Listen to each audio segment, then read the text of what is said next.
Anchor person Shahzad Iqbal हमारे साथ इस नशियात में मौजूद हैं। शहजाद साहब, इस्लामाबाद में बड़ी गहमा गहमी है। सबसे ज़्यादा जो गहमा गहमी नज़र आ रही है वो सेनेट और कौमी असम्बली में नज़र आ रही है।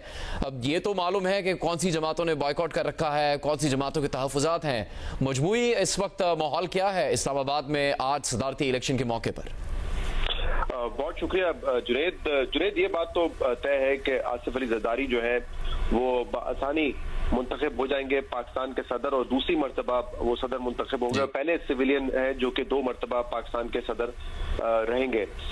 410 गालिबन एस्टिमेट किया जा रहा था वोट उनको जो है पड़ेगा, जो कि उससे कम है जो उनको 2008 में पड़ा था, क्योंकि उस वक्त तो ऑलमोस्ट कंसेंसस के थ्रू वो पाकिस्तान के सदर मुंतखब हुए थे। ये जो पूरा सेटअप इस वक्त आया है उसमें एक डिसएडवांटेज तो है इस हुकूमत को कि इस वक्त पीपल्स पार्टी असेंबली में तो सपोर्ट कर रही है लेकिन हुकूमत में फिलहाल नहीं है, जो कि मुझे लगता है कि शायद आगे जाके वो हुकूमत का यानी कि फेडरल कैबिनेट का भी हिस्सा बने, लेकिन फिलहाल ये हुकूमत एक माइनॉरिटी गवर्नमेंट होगी। लेकिन वो जो खदशात थे कि पीपल्स पार्टी किस हद तक सपोर्ट करेगी, 2 दिन पहले जो हमने प्रेस कॉन्फ्रेंस देखी उसमें तो लग रहा है कि पीपल्स पार्टी अब मुकम्मल तौर पर बैक करने को तैयार है शहबाज शरीफ साहब की हुकूमत को।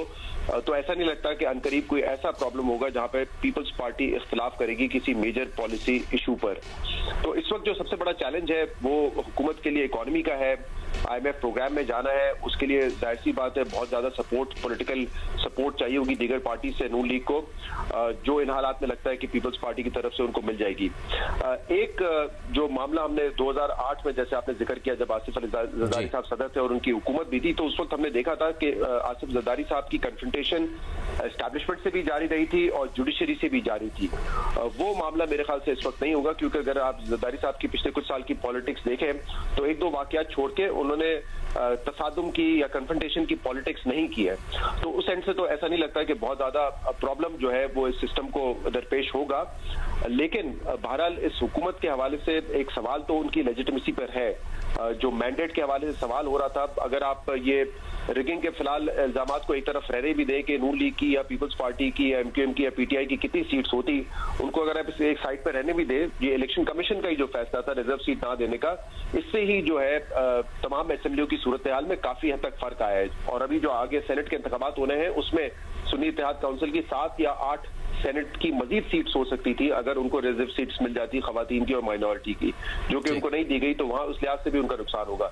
तो एक जो ये लेजिटिमेसी में सवाल है, केसेस ट्रिब्यूनल में चलते रहेंगे, मॉरल अथॉरिटी पे क्वेश्चन किया जा रहा है, और उससे देखना है कि किस हद तक ये जो है सिस्टम कितनी स्टेबिलिटी के साथ आगे बढ़ेगा, क्योंकि माशी लिहाज से तो स्टेबिलिटी की जरूरत है, लेकिन दूसरी तरफ जब हम ये कहते हैं कि ये कन्फ्रंटेशन की सियासत नहीं करते तो उसका एक आर्ग्यूमेंट ये भी है कि वो हर चीज पे कॉम्प्रोमाइज कर लेंगे।